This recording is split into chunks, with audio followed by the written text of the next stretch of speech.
Welcome to the Health Trip Podcast. My name is Jill Foose. I'm a functional medicine and integrative nutrition health coach.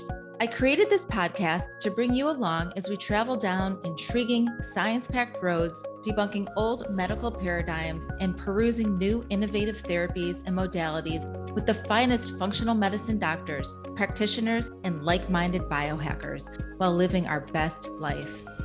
Enjoy the show.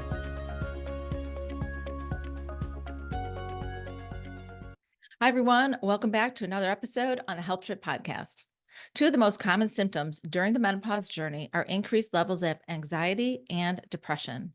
The decline of women's sex hormones creates a plethora of adverse effects, such as weight gain, insomnia, hair loss, loose skin, loss of lean muscle mass, brain fog, night sweats, loss of libido, vaginal dryness, and so much more. And these devastating changes are driving women to feel frustrated, confused, and depressed about their current state of health, including how they look and feel.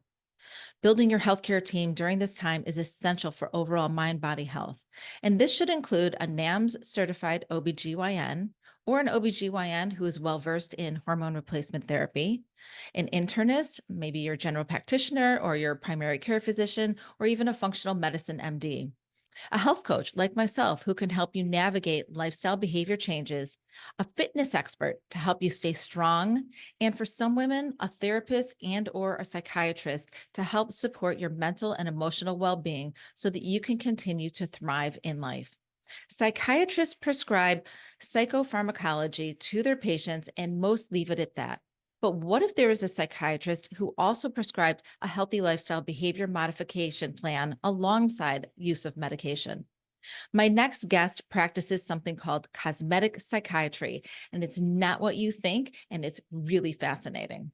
I've never even heard of this term before, and I was a psych major, and it makes so much sense when it comes to midlife women's health. Dr. Andrea Sation, she is an MD, a PhD, and an MPH, and she is the clinical director of Like Myself Wellness. She is a board-certified adolescent and adult psychiatrist, clinical investigator, scientist, and a professor. She completed her training at Case Western University, the Cleveland Clinic, and the University of Illinois at Chicago. Her PhD is in epidemiology and biostatistics, and she's an expert in outcomes, cost effectiveness, and quality improvement.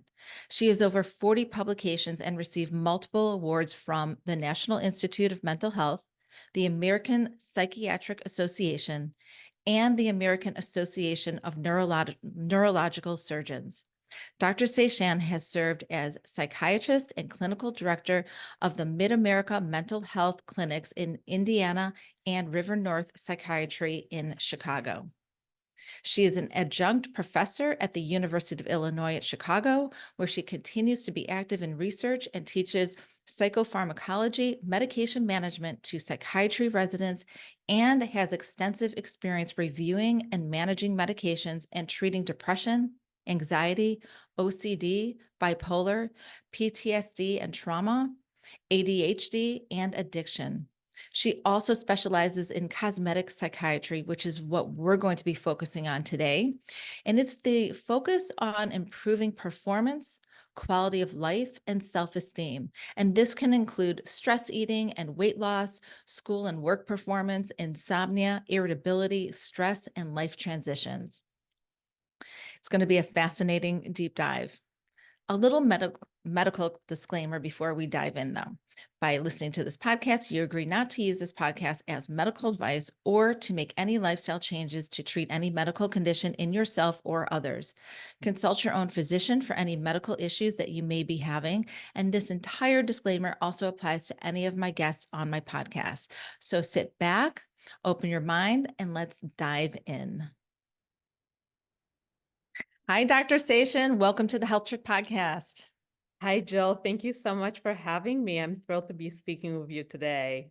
Yeah, I'm excited too, because we're talking about this midlife woman, this menopausal woman who's really struggling in so many areas of her life. And one of those is her mental and emotional well-being.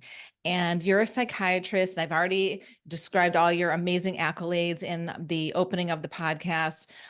So we know we're talking to a real expert here, someone who's really into the research science of brain health and you have a lot of experience in this area of prescribing medications. And we're going to deep dive into something called cosmetic psychiatry. But before we get into all the juice of this podcast, how did you become so interested in becoming a psychiatrist?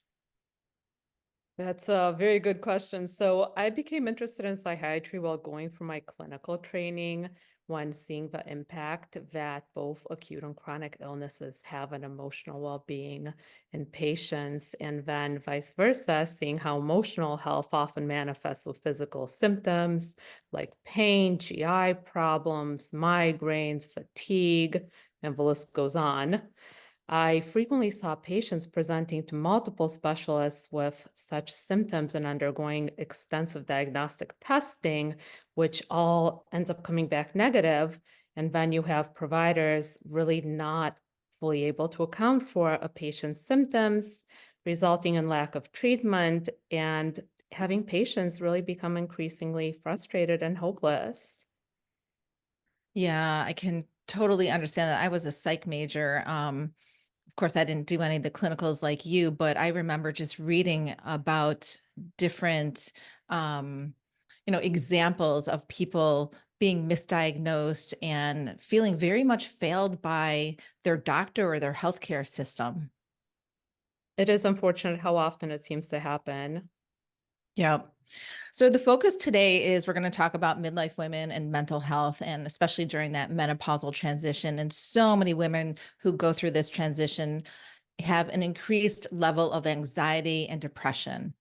And while there's a recent push of availability for HRT or hormone replacement therapy, it's still a very confusing and fear-based topic for so many women and their providers. So, these providers like OBGYNs, they don't learn about HRT in their training. It's something they really need to step out of their training and go do like the extracurricular studying to really understand hormones and HRT and how that all plays a role in a woman's midlife health.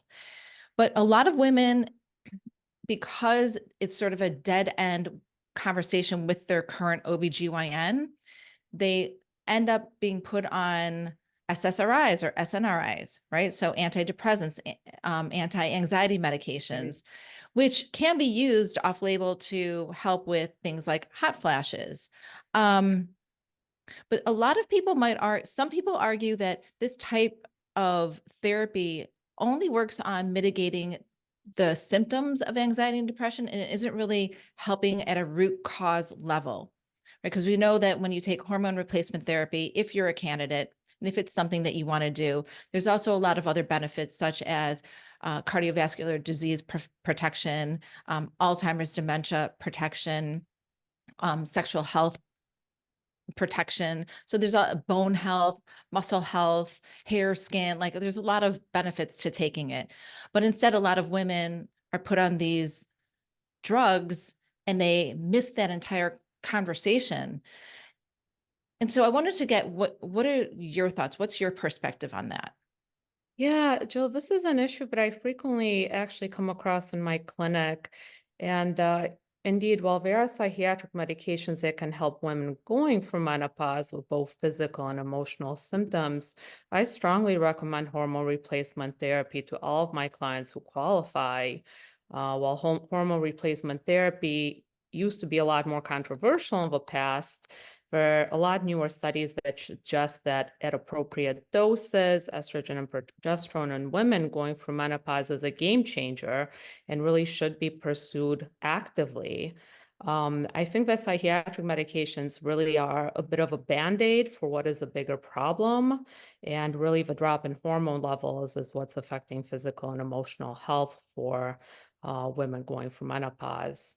So in general, I recommend and refer women whose own OB/GYN provider may not be familiar with hormone replacement to providers that I personally know who are much more familiar with it. And once that is addressed, then I'm happy to continue to see them to help with residual symptoms that they may or may not have. Oh, so I love that. So you're sort of the you're more about let's fix the root cause. Let's see if this is going to help take off some of that anxiety, that depression, that brain fog, all these other symptoms, the hot flashes.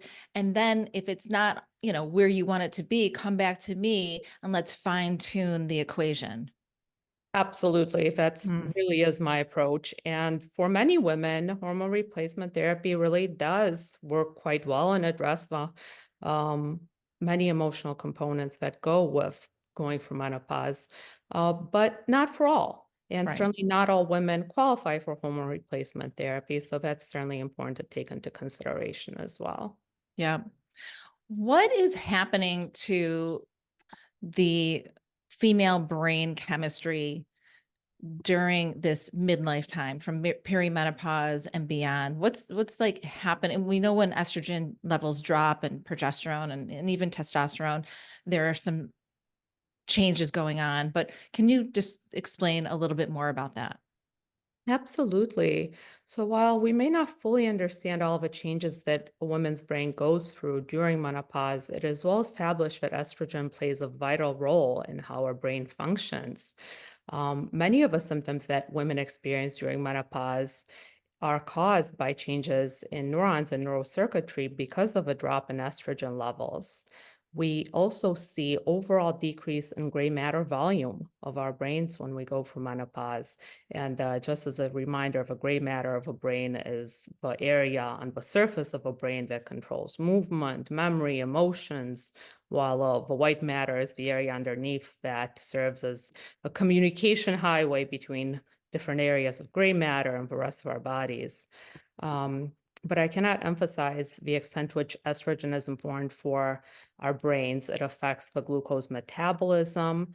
And as estrogen levels fall, we can see that the number of nerve cells decreased, their morphology changes, and the actual interaction between the neurons also is affected.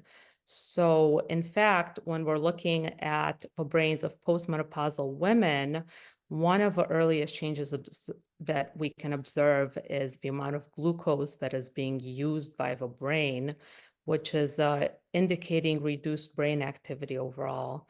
Um, to tell you just a little bit more about how symptoms translate to different areas of the brain, we get hot flashes because of a failure of the hypothalamus to properly regulate body temperature due to this change in circuitry. Poor sleep can be the result of changes in brainstem activation, and emotional changes such as depression, anxiety, as well as memory changes are the result of how the amygdala wiring is happening and really rewiring during this time of change. So, in summary, really multiple areas of the brain are affected, with higher cognitive functions being really the most effective during menopause. But fortunately, hormone replacement therapy actually can mitigate these changes. And when, over time, we do see that women's brains gradually adapt and restore following menopause, but it can take some time. We do end up seeing glucose metabolism reaching a new steady state, and we see a return of gray matter volume back to prior levels, actually, prior to menopause. Well, white matter volume doesn't fully return. That being said, women are still shown to have higher connectivity in white matter than men of the same age following menopause. Wait, so are you saying that if a woman did not take HRT, her brain health will come back to some level of homeostasis, or are you saying with the use of HRT? HRT makes the transition a lot smoother and also Mhm. preserves a lot of that function going through menopause. But even without HRT, gradually and slowly over time, fortunately, the brain of women does gradually adapt and restore. But again, going through menopause can be a very difficult and prolonged process for many women. Mhm. So symptoms, severity of symptoms should absolutely dictate how we proceed with treatment. Yeah. Yeah. That's so interesting. And more women than men are diagnosed with Alzheimer's and dementia. Right, right. And we do know that estrogen levels are protective. Yeah. So this is a good transition into a type of psychiatry that you and I are going to talk about called cosmetic psychiatry. And you and I have talked about this offline a little bit. And I, being a psych major, I never even heard of this term before. So, what is cosmetic psychiatry? Is it new? Because I don't think it's what people think it is. It sounds something like I'm visualizing, undergoing surgery to have a facelift and to surgically remove body fat, right? But it's not that. Right, right, right. I mean, while certainly cosmetic procedures of all sorts, may be found to be beneficial by some people and certainly should not be discouraged for people that would like to pursue these. Cosmetic psychiatry really focuses on um, helping people who are not meeting criteria of any sort of psychiatric illness improve their cognitive, behavioral, and emotional processes in order to pursue a self-defined ideal self of being. Really, it focuses on improving quality of life and preventing illnesses for many people. So who is an optimal patient for this type of psychiatry work? I think a lot of people can benefit, and that includes really a lot of high functioning people going through life, going through career changes, for family changes. Certainly, women going through menopause would very much fit into this, given the difficulties of symptoms that many women experience and how that could affect their jobs, overall career prospects, and balancing out life obligations. So what are some examples of cosmetic psychiatry? And if you have a patient you'd be willing to change their name and sort of give us an example of a diagnosis and what cosmetic psychiatry did for them in their life, that would be great too. Yeah, absolutely. There's a lot of really good examples, but just to kind of um, give some general areas that I see poor focus and concentration, brain fog, there's comfort eating, stress eating, just overall stress relief, helping with energy and motivation levels. Um, there are many medications that can be used safely and in conjunction with lifestyle, diet, exercise, and therapy, as well as other holistic approaches for people that don't really meet any specific criteria. And just be very clear, while I think medication can help with many things, I wouldn't ever put it as a be all end all answer, and rather as complementary to making the other lifestyle changes that are needed to pursue overall emotional health. So then cosmetic psychiatry is you're listing off the symptoms, right? The possible binge eating or low self-esteem, brain fog, motivation to not exercise, things like that, right? But Mhm. so then what constitutes a cosmetic psychiatry intervention? What are the options out there? Or is it just very individualized towards that patient? Yeah, there's definitely an individualized approach, but just kind of hit some of the broader categories. We were talking about going from menopause earlier. So to circle back on that first, going from menopause, you're experiencing significant physical, emotional changes because of a drop in estrogen of a neural function that we discussed. So while hormone replacement therapy, again, can be highly beneficial, not everyone's a candidate, and you may still have some residual symptoms even with hormone replacement. So some examples of what we can do and help with is using something like venlafaxine, which is an SNRI that can be used at low doses for hot flashes, night sweats, really decreasing those symptoms that can otherwise cause disruption in one's life. If you're getting night sweats, you're not getting a good night's sleep. The next day you're tired, you're groggy, maybe you're a little bit more irritable, having a hard Mm-hmm. time getting through the day. Um, Also, we talked a little bit about cognitive changes for women going through menopause. And really, it's that poor focus and inability to concentrate that for many women is the most bothersome symptom. This is really something that my clients come to me with. They say, look, the hot flashes are what they are. They're better now, or I can live with that. But what really bothers me is I just feel like I can't think straight. I'm just Yeah. constantly in a fog. And there's a lot of trials, several trials that are showing stimulants, which we typically use for things like ADHD, stimulants like Vyvanse that can be very helpful in mitigating symptoms for women going through menopause. So we're talking about women that never used to have problems with focus and concentration, did not fit any sort of criteria for ADHD in the past. And this is very much secondary to going through this life transition. But nevertheless, stimulants can actually really help. And not only will they help with focus, concentration, and brain fog, but they can also help with energy, they can help with motivation, productivity, and mood. Yeah, one of the side effects though is suppressing the appetite.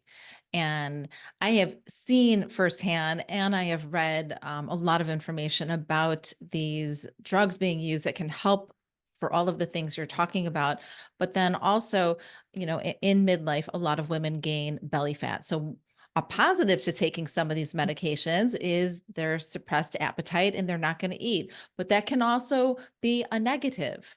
And some people get a little carried away with taking the medication and start to think, connect the dots between, oh, when I take this, I don't eat and I get to lose weight and I'm going to get back to that size too. Right. And so now we have women who are relying on this medication, but they're also not eating a healthy diet anymore. Right, right. And actually that sidelines right into the next topic that I wanted to talk about, stress eating and emotional eating. Um, but it is something, that really does need to be observed. I mean, Yeah. when taking any medication, and certainly a psychiatric medication, it's important to do that with somebody that you are checking in with regularly, with a psychiatrist, while more general medicine doctors, primary care have, such amazing expertise in so many different areas. This is generally not something that they're dealing with on a regular basis. So making sure you're following up with a mental health care provider that can be aware of possible interactions, that could be aware of possible negative changes that one might experience from these medications. Um, and yes, many people do like, many women do like stimulants because they do help with eating, with weight, and for many women that can be a struggle. But at the same time, you have to look at the extremes. Um, Yeah. right, right. Uh, Would the GLP-1 agonist, the things like Trulicity, Wegovy, semaglutide, tirzepatide, are these considered to be placed under the umbrella of cosmetic psychiatry? That's an excellent question, especially because so much media attention has been given to these drugs recently. Um, while certainly there are mental health care providers, myself included, that will initiate some of these treatments for the right patient, um, these are also treatments that I feel like are many times used by endocrinology and internal medicine and other, lifestyle medicine doctors coming from all different areas, which in a lot of ways I think can be a good thing because weight and body BMI, unfortunately, is just not something that has been well addressed, over the years by a lot of medical professionals, and unfortunately, sometimes is a topic that is avoided, which actually carries me into the next issue I really wanted to make sure we bring up, which is stress eating and emotional eating, which Mhm. I feel like actually falls a lot more into the area of cosmetic psychiatry even than just weight loss. Um, so stress eating, emotional eating, basically consists of overeating or indulging in poor food choices, which we all do at times. I can say I'm guilty as charged, Mm-hmm. but unfortunately for some people, it really is their coping mechanism, and it's something they engage in quite often. Um, there's also a lot of people that use food as a reward. So while these behaviors don't meet criteria for a psychiatric eating disorder, if you look at the DSM, they certainly can lead to a multitude of negative emotional health consequences, such as feelings of guilt, weight gain, of a negative impact on the emotional and physical function that, can come with all that. In turn, this actually can lead into mood disorders, anxiety disorders.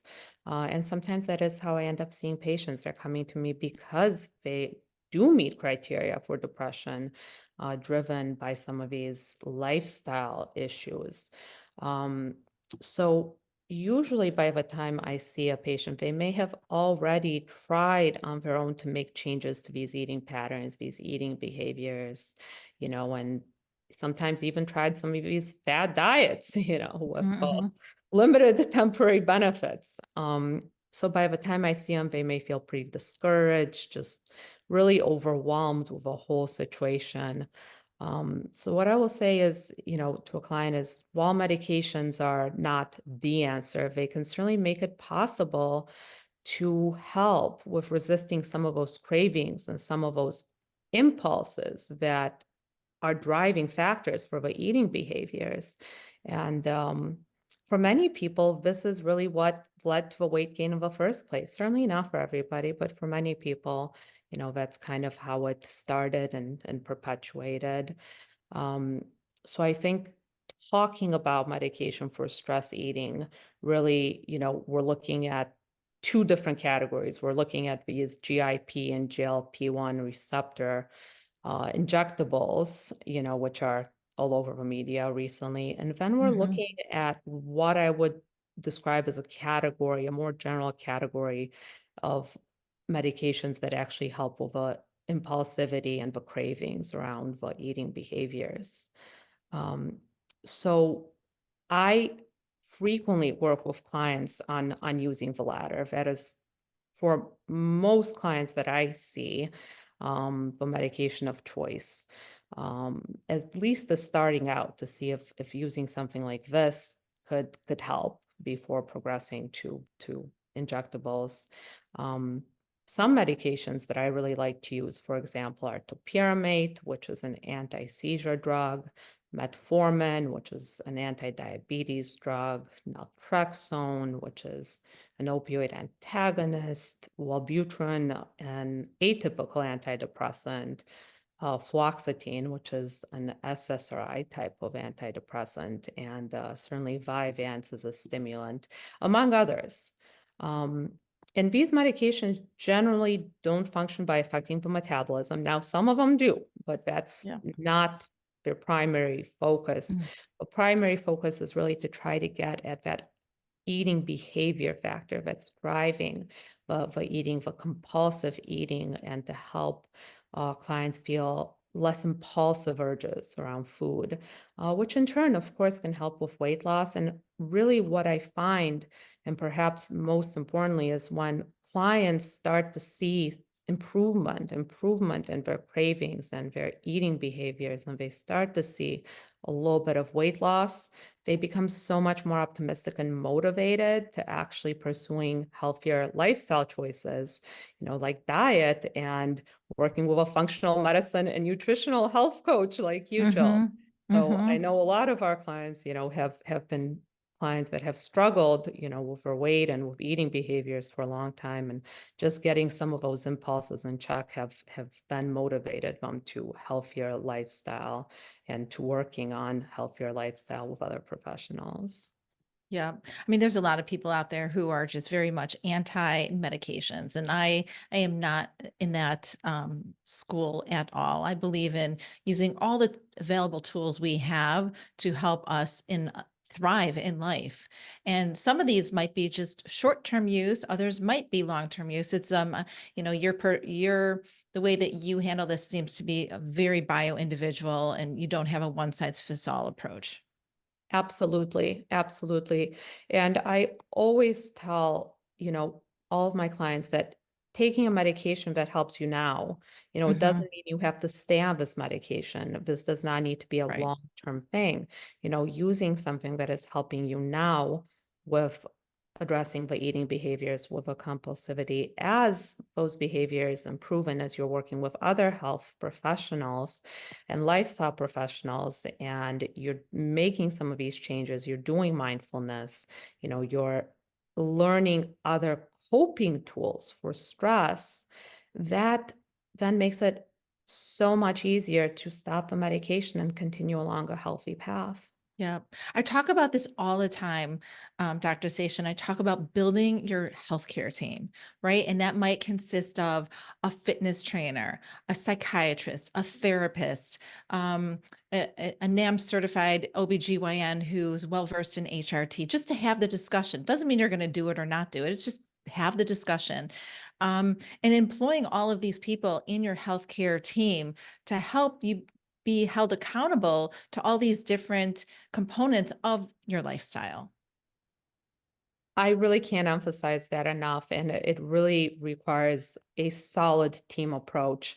Again, I don't believe that there's any medication that fixes any of this, and Right. really it comes down to a combination. Some medication, will help with symptoms, but I encourage and strongly push all of my clients to seek additional treatment options to complement the medication because medication is not the be all end all solution. It just Yeah. really isn't. And I think it's also important to set that expectation from the beginning with clients that while medication can help with symptoms, really, you're going to have to do some hard work. Yeah. You're going to be uncomfortable. Absolutely. Right. Absolutely. We want to limit it, but Exactly. there is going to be some level of it. Right. Absolutely. Right. Like if you're someone who's not used to going to the gym and, doing a real workout routine and getting sweaty and working your muscles, it's uncomfortable in the beginning. That's Right. right. Right. It's uncomfortable working with a health coach and taking responsibility for certain adverse habits you have in your life and seeking a better, healthier path to reach those health goals. It gets uncomfortable at times, but it's in those uncomfortable moments that you really learn a whole lot about yourself. I couldn't agree more. I couldn't Yeah. agree more. I mean, I think that having that level of perseverance, really ends up making all the difference. And also having providers that are understanding, compassionate, but will also Hmm. encourage and push you, Yeah. to stick with these things, because there is going to be difficulty and challenges, regardless of whether it's exercise or certainly behavioral changes. I mean, it is very, very hard to change our behavior. Studies have shown this time and time again, but changing behavior is quite possibly one of the hardest things that we do as humans. Yeah. So, for all of you listening who are not that familiar with health coaches, national board certified health and wellness coaches are certified at the highest level using science-backed strategies to help their clients make those behavior modifications. And I think that's really important because coaches don't come to the table with their opinion. We're not about sharing our opinion or our ways of life that work for us with our clients. We're there to hop on their journey, and support them in their own unique equation. So I just wanted to say that because health coaches, we're not new to the scene, but I think we're new for some people. I Yeah, have I some. Yeah, go frequently ahead. find that I end up having those conversations, with my own clients where, they say, well, I know Dr. Station, I know what I'm supposed to eat and what I'm not supposed to eat. I'm not supposed to eat processed food. I know that. Well, that's great. I'm very happy that you know that. But clearly there's a lot more to it, and knowing it is not implementing it. Right. Absolutely. Absolutely. I want to circle back to some of the medications you were talking about. And I want to ask about How long does it take for some of these medications to kick in for your patient to start feeling the positive side effects? Yeah, that's an excellent question. So when we're talking about some of the medications that help, for example, with stress eating, emotional eating, they tend to work fairly fast. I mean, each one is a little bit different because it's targeting a different mechanism, whether it's cravings or more overall appetite suppression, or whether it's impulsivity. But in general, I tell clients that they should start noticing a difference within the first few weeks. Mm, The other thing that many times I will tell clients is we end up using more than one of these medications at the same time just to give people kind of a boost into starting the process. That doesn't mean that it's something that needs to be a long-term thing, but oftentimes I find that I can use a medication like topiramate, which really helps with cravings and urges and impulsivity together with a medication like metformin, which has a completely different mechanism of action and works more in terms of actually affecting metabolism rates. So it's definitely not uncommon to combine, two or perhaps even more of these medications. And also, especially if you're working with somebody that perhaps also does have some depression, does have some anxiety, there is something more to it. Ideally, you can find a medication that helps with mood and anxiety and causes weight loss, which is my absolute favorite. That, I'll take a 2 for 1 anytime. If I can help somebody who's yeah. stress eat less and feel less anxious, then that's absolutely the right choice of medication. What medication would that be? Fluoxetine is a great choice. Ah, okay. Yeah, so Okay. Prozac, yeah, excellent Yeah. for anxiety, and also, it Yep. is appetite suppressing. Actually, it's something we have to be mindful of for people that, maybe, on the lower end of a BMI that may be underweight. It's something to be mindful of 'cause, appetite suppression is, great for many people, but certainly not for everyone.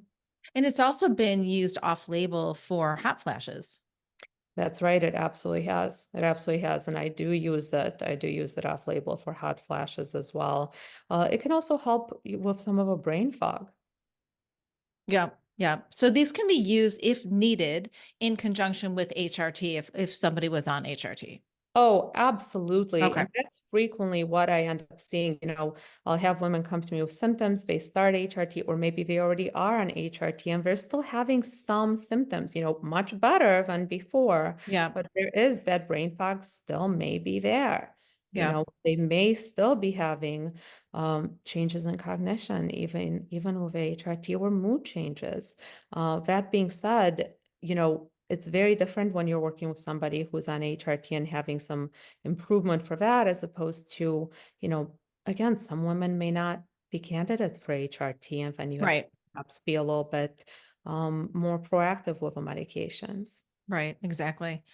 Um, What about adverse side effects? I've read in some literature that taking things like SSRIs or SNRIs could affect a woman's sexual desire or her ability to have an orgasm. And we already know that being a midlife woman and going through menopause without anything else, it gets harder and harder to enjoy sex. We experience vaginal dryness, which you can use. Most women are able to use vaginal estrogen, which is Mhm. localized and not systemic, which really helps. I highly recommend. But what is the correlation between taking some of these medications and women's sexual health? This is really an excellent point, Jill, and something that I frequently discuss, not just with women going through menopause, but in general. When you're looking at taking a medication, a psychiatric medication, I'm always very risk adverse. I'm also rather cautious with possible side effects because you shouldn't have to trade one for the other. You shouldn't have to trade stress eating for lack of a sex drive, Yeah, um, so I think it's very important to ask and ask directly when speaking with a client about this, about, interest in sex, about level of intimacy with a partner, certainly about ability to climax. And really encouraging everyone out there to bring these things up to their doctor. And I know sometimes some people, really need that prompting, or they may not automatically bring it up. Um, but fortunately, there are actually a lot of medications that don't have sexual side effects that can be used. A lot of the medications that I listed actually for things like stress eating really don't have risk of sexual side effects. And there are certainly even antidepressants, anti-anxiety medications that don't carry that risk. Also, what I would say is that even though we always think of SSRIs and SNRIs as having a lot of sexual side effects for a lot of people, that's actually not generally the case. Depending on which one you're looking at, it really is about 10 to 20% of people that have the sexual side effects, as opposed to kind of this myth that everybody is going to get a sexual side effect. So I think it is very important to be mindful of it. And if somebody is having that, you kind of end up having two different options. If a medication works wonderfully for them and they just cannot be more pleased, but are having a little bit of sexual side effect, sometimes I'll give a medication called buspirone or a medication called Wellbutrin, which for about 50% of people actually makes sexual side effects go away. Now, I don't love giving a medication for a side effect of another medication, but sometimes I Right. have clients, they are taking fluoxetine and it's just working so well for them. They say, doctor, my mood is wonderful. The anxiety has gone away. My appetite is low. I'm not stress eating. I really like the medication. But, and that would be a client that I'd say, well, maybe we give you a little bit of buspirone and see if that works well. And if it doesn't, I always encourage clients to switch. I don't feel like you should have to choose between having a good sex life and feeling emotionally better. Yeah, there are some medications on the market that help with women's arousal and desire. Um, Spacing out on the names here, Addie and do you know the ones that I'm referring to? One was even FDA approved. Mm, I wish I would have written it down, but I didn't. You But know, I please go ahead. oh, I know Veoza is used for hot flashes, but there are some. Oh, there's a peptide.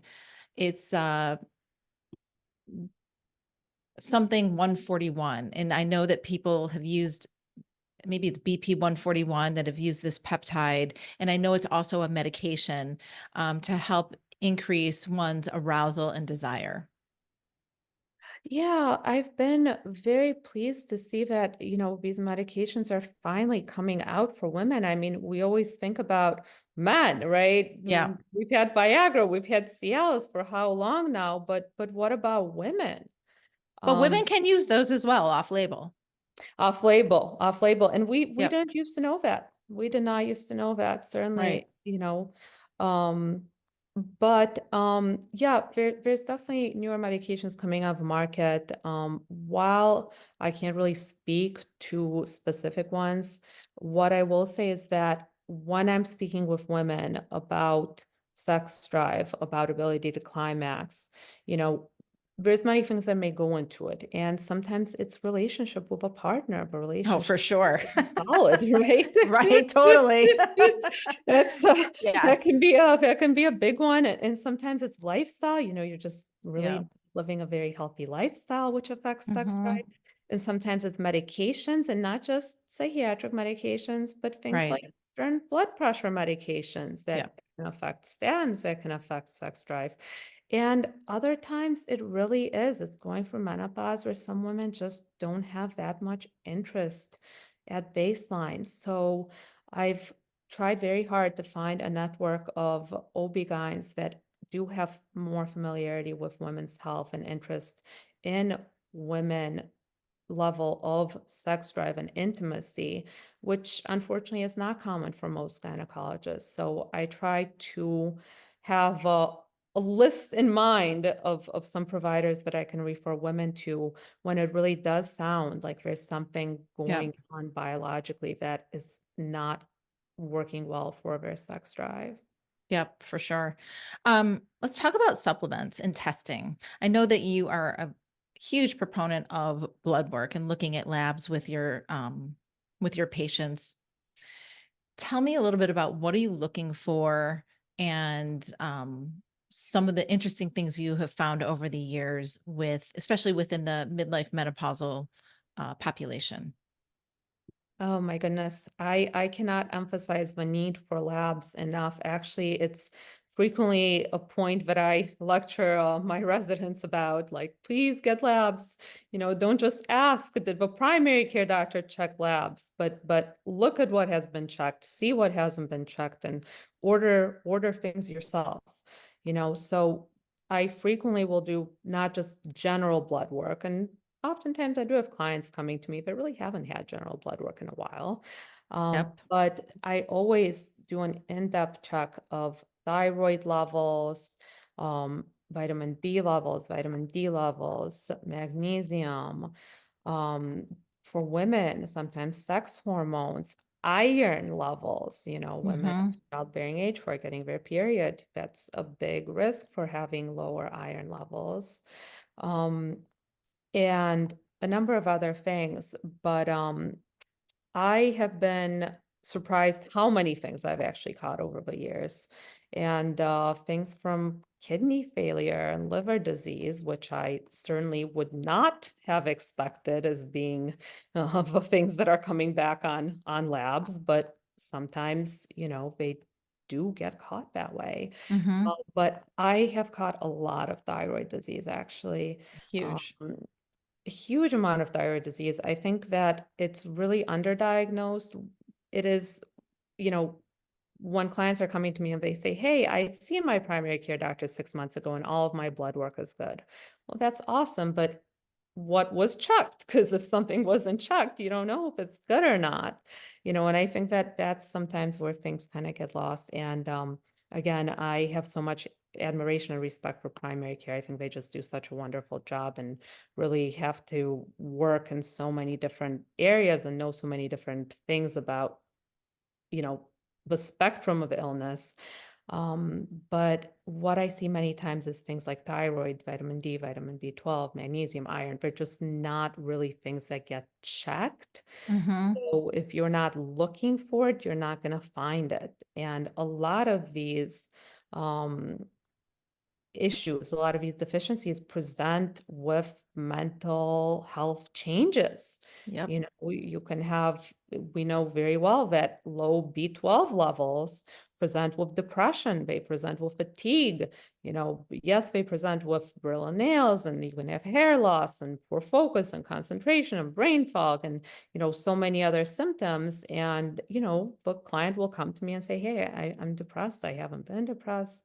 Maybe I don't have an amazing reason to be depressed. It's happening, and I never want to jump to the assumption that this is, quote unquote, just depression. Like, let's make sure there isn't something else going on that's actually causing this change in your mood. I love that. One of the things that I provide for my clients is education around blood work. Obviously, as a health coach, I cannot order any labs, but I work with providers like you or other providers who can do that.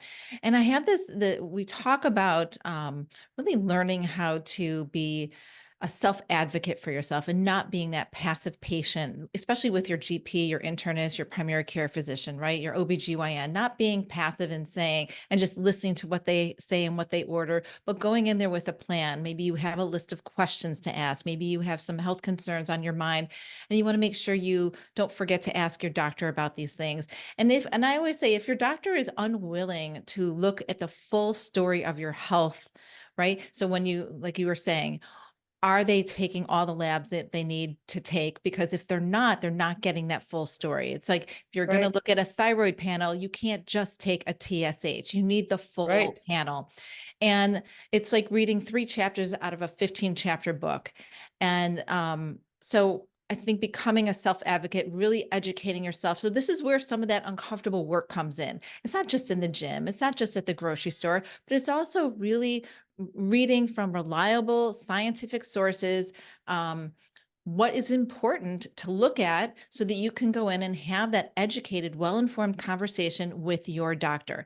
If that doctor is not on the same page as you and won't do certain things, there's a lot of other doctors out there who will, right? So finding, again, building that healthcare team where everyone's on the same page and rooting for you and your health, because that's the most important thing. So I think labs is huge.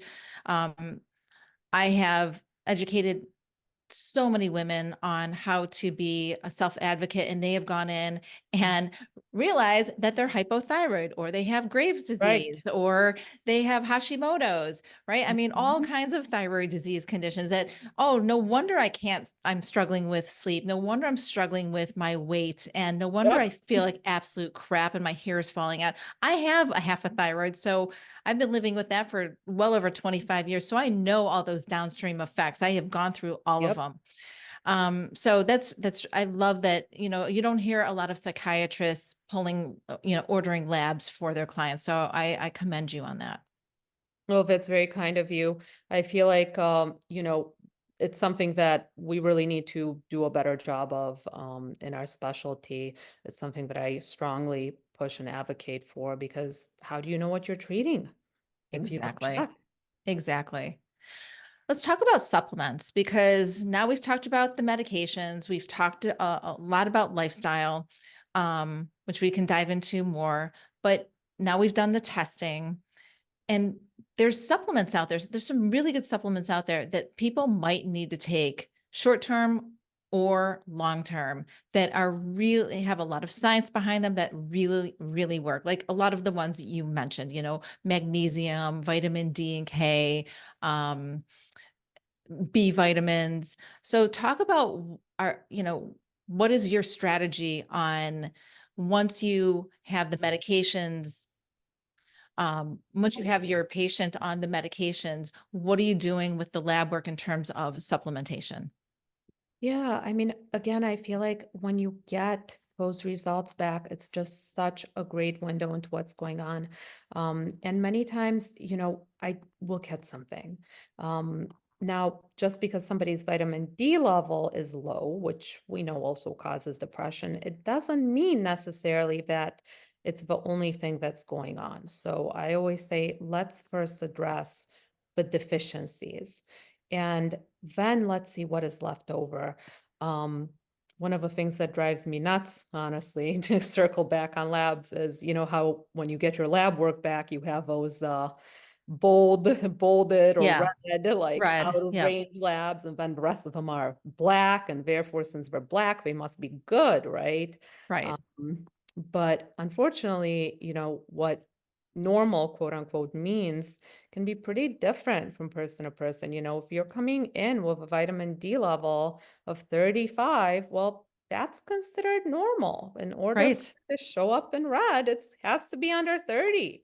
But you're coming in tired and depressed, and that's obviously not normal to when you're coming in symptomatically. And we talk about optimizing. We really talk about Yes. optimizing. You should be looking at a vitamin D level of 60 plus, ideally. Mm-hmm. Same with B12, which again drives me nuts. When we know it causes all these symptoms, I have a client showing up with so many physical and emotional symptoms. Their level is 230. Well, it's normal, it's over 200, but that's a very low level. Yep. We should be really looking at it in the 600 plus range. So I frequently find, something going on lab wise. I try to immediately address that. I recommend, usually there's some supplements that I find, have good absorption and are fairly cheap. So I Mm-hmm. end up recommending those. But I tell clients, look, if there's a different brand that you like, or, your health coach, your nutritionist prefers a different brand, by all means, there's, a number of good ones out there. Um, and then, yeah, I mean, I definitely believe in supplements. I think that there's good research for a number of them, and there's probably even more that have amazing research that you're aware of, Jill, than I am. But one that I frequently recommend and I really like, for example, is the ashwagandha. Mm-hmm. It has a lot of randomized controlled trials Yep. behind it, and that's not always the case. Um, But we have actually a lot of clinical trials that suggest it naturally decreases cortisol levels, which is our stress hormone, and it can help with mood, it can help with anxiety, it can help with abdominal weight, which Hmm. cortisol is known to promote, can help with sleep. And there's a number of other supplements I feel like we could discuss that really are shown to have significant benefit and can be complementary. I tell clients, look, medication, it can help, but let's see what else can we do? What natural approaches can we use to really get the most benefits? Supplements, nutrition, bringing in alternative care approaches can be really beneficial for many people. Absolutely. So as a health coach, I always say your lifestyle interventions are always going to be your first lines of defense, right? Looking at your sleep routine. Have you optimized your sleep routine? Are you drinking alcohol at night? Even just socially having a cocktail, and is that resulting in fragmented sleep for you? Are you moving every day? Even if you're just starting out in your movement journey, are you walking? Are you getting close to those, maybe starting with 6 to 8,000 steps and working your way up and then finding yourself in a gym, in a class with a trainer, something like that, right? Are you moving forward in all of these components of your lifestyle, reducing your stress? Are you journaling, or are you someone who does better with breathing techniques? So there's something for everybody out there. It's just a matter of trial and error, getting outside of your comfort zone, and giving things a try and moving on if that wasn't right for you, right? So always starting with lifestyle. I'm a huge believer in supplements. One of the tests I look at is a micronutrient test to look at those micronutrient deficiencies, which looks at like over 50 different micronutrients. So you've got your macronutrients, which are your protein, your fat, and your carbs, but then all your micronutrients are super important because they run the orchestra in your body. So it's really important to help optimize those. And I like to be really precise about supplementing and not taking something that your friend at your yoga class said works for her, so it's That's going to right. automatically work for you, or not something that you heard about in a Facebook group that this person, lost 25 pounds just by taking this one magic pill. Like, that's not the way to decide what supplements to take. People can over supplement. They can supplement with things at not the right doses, and they can supplement with nutrients in the wrong forms for them. So all of these little nuances really matter, and working with a professional is really, I really encourage that. Um, And I do want to point out, Jill, yeah, how many of our shared clients have gone through this testing and have used supplements really successfully and come back to me and say, it's really made a big difference in my yeah. mood, my energy, and just how I'm feeling overall, physically and emotionally. And again, unfortunately, there's very few providers that have this knowledge base. Yeah, yeah. And supplements, just like the medications, maybe medications kick in a little sooner. Some supplements take a long time to kick in. Some take 3 months to really start seeing, like if you were going to take berberine or inositol, some of those take a longer time to be in your system to really start making those changes. One supplement that I love for midlife women, and I want to get your perspective on it, is creatine. It's been so widely studied that to be such a safe supplement for midlife women going through menopause in terms of brain health, gut health, and of course your lean muscle mass, and so body composition goals. What are your thoughts on creatine? Jill, I have some basic familiarity with creatine. I know that it really does help with muscle mass, with bone, with just overall reducing inflammation. You're looking at oxidative stress levels. And these are things that absolutely affect women going through menopause. It's certainly very safe. Um, I'm a fan of approaching from multiple different angles. And again, knowing that so many of these supplements are so safe, and adding things, one at a time while Yeah. making overall change, I think, really ends up giving the best results. So, just like you said, well, I don't think there's just one supplement that benefits everybody. Looking at each person individually and using something that has just practically no risk, but potentially really notable benefit is a wonderful approach. Yeah. And I like that you said one at a time, right? Because that's part of the lifestyle change. Someone who's never taken a multivitamin before, all of a sudden might need 6 different supplements every day Mhm. and think, oh my God, what have I done to myself? I can't remember. How do I get on a schedule and remember to buy them? So this is something that health coaches work really hard on, is helping ease the transition into these behavior changes, which could include even staying up on your medication. I can't tell you Oh, yeah. how many clients I work with who are like, I'm on this medication. I've been on this antidepressant for 20 years. I don't always remember to take it on vacation with me, and Yep, I yep. leave for 3 weeks. Like it just they don't work that way.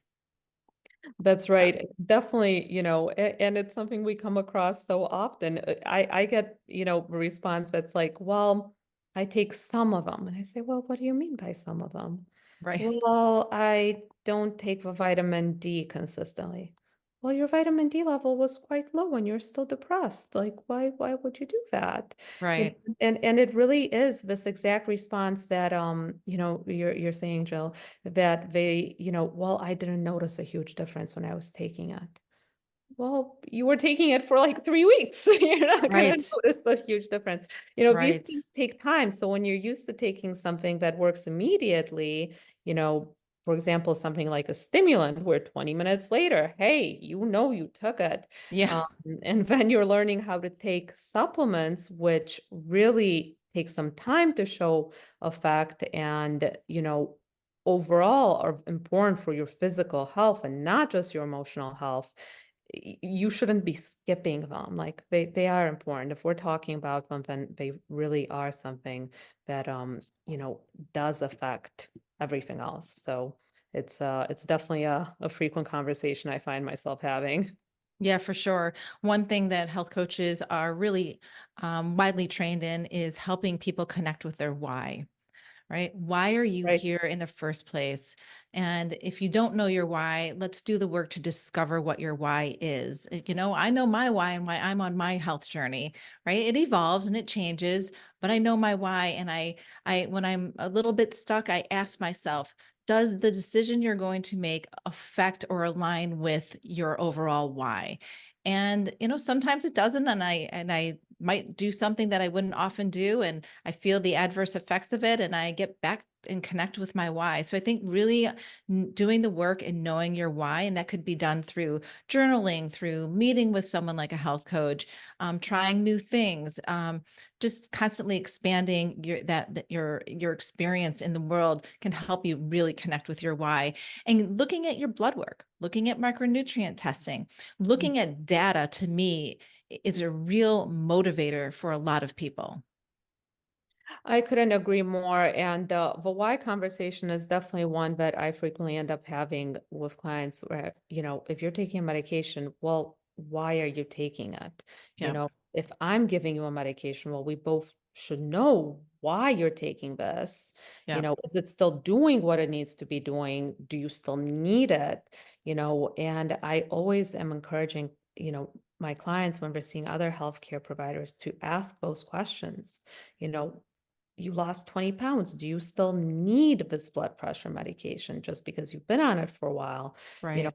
that's something that, coming back to advocating for oneself as a patient, it's really something you need to bring up with a healthcare provider, as opposed to just taking it for granted that someone's going to look and say, well, you're 20 pounds lighter, let's get rid of your blood pressure medication. Ideally, Right. walk in and say, hey, doctor, I'm sure you noticed I've lost 20 pounds. And what do you think about this medication? Do you think maybe it still needs to be there or not? And maybe it does, but at least getting some clarity as things are changing with your body. Yeah, that's a great point. Well, Dr. Station, we are coming to a close. What a fascinating, awesome conversation. Any final words on women's mental health overall, and with the community listening to our conversation and they're thinking, oh, you know what? I really need to get on top of this. I do have anxiety. I do have depression. I'm not feeling like myself. What are some words of wisdom or some action steps they could take starting as soon as today? Yeah, no, this has been an absolute pleasure. And what I would say is I'd really like to encourage women to have open discussions, with each other and with their healthcare provider about what they're experiencing. Unfortunately, I find that many times as women, we just expect to be having, you know, symptoms going through menopause and Yeah. put up with a lot of really negative symptoms that are having a detrimental impact on our daily life. And it's, well, hey, it's menopause. What can you do? But that's not true anymore. There's a lot Yeah. of treatments that really help with these symptoms. Hormone replacement therapy being an excellent one, but also other medications that we can use to help with the symptoms. Menopause is a very real thing. It's not just you imagining these changes. When we look at imaging, when we look at quantitative data, we can see that changes in estrogen levels have a really profound impact on our brains. This is well documented. So, getting on top of addressing these symptoms is really important for your overall health and well-being. And as women, many of us have so many responsibilities, so we don't prioritize ourselves. We don't take care of our own needs because we're so focused on, other family members or on how we're helping people for our careers or friendships or, there's so many things that can feel like they're getting in the way of us pursuing, better health both physically and emotional for ourselves. But when it comes down to it, taking care of yourself emotionally and physically, then allows you to be more engaged with the outside world and, in turn help others. So I can't emphasize enough how important it is as a woman, to take care of ourselves through each stage of our lives and to really learn to love our bodies and certainly working through self-improvement emotionally and physically, but also, accept the stage in life that we're in while really having our needs addressed and met. And if it takes seeing a number of healthcare providers to do that, then that's what needs to happen. Because unfortunately, not everybody has the training, experience, and Yeah. background in working with women going through menopause. And if you feel like your provider isn't meeting those needs, it is okay to see someone else. And you should be seeing someone else because you need to have a team of healthcare providers, and lifestyle coaches that really overall are able to get you through what can be a rather challenging time in life. Yeah. I love that. What a wonderful way to end our episode here. Dr. Sation, where can people find you? And you only work with people in Illinois, is that right? No, so I work with, I see clients that have some sort of Illinois connection. It doesn't have to be a primary residence by any Okay. means. And then all over the DMV, DC, Virginia, Maryland. But Oh, really, great. if you have any sort of connection with any of these states, even if it's not a primary residence, I'm happy to see you, work with you. I see clients remotely, so location isn't a major issue. And again, I do have clients that are kind of all over the country and some internationally as a result. Wonderful. I am going to put all of your contact information in the show notes. I'm also going to add in the medication that I forgot that I was thinking about, that we talked about earlier, because I'll put the link to that because I have some clients that do take it and they said it's amazing for desire and arousal. So everyone, thank you so much for tuning in to another episode on the Health Trip podcast. And I hope you found this mind altering and have a few nuggets of information to take away and start on your health journey, continue your health journey. And thank you so much for tuning in. Thank you so much, Jill. Thank you for joining me. I hope you enjoyed the podcast. Lifestyle changes can be hard and overwhelming to make. By building your support team of functional medicine doctors, therapists, and health coaches, you can reach your optimal health goals. Be sure to check out my other podcasts. Until we meet again, stay healthy.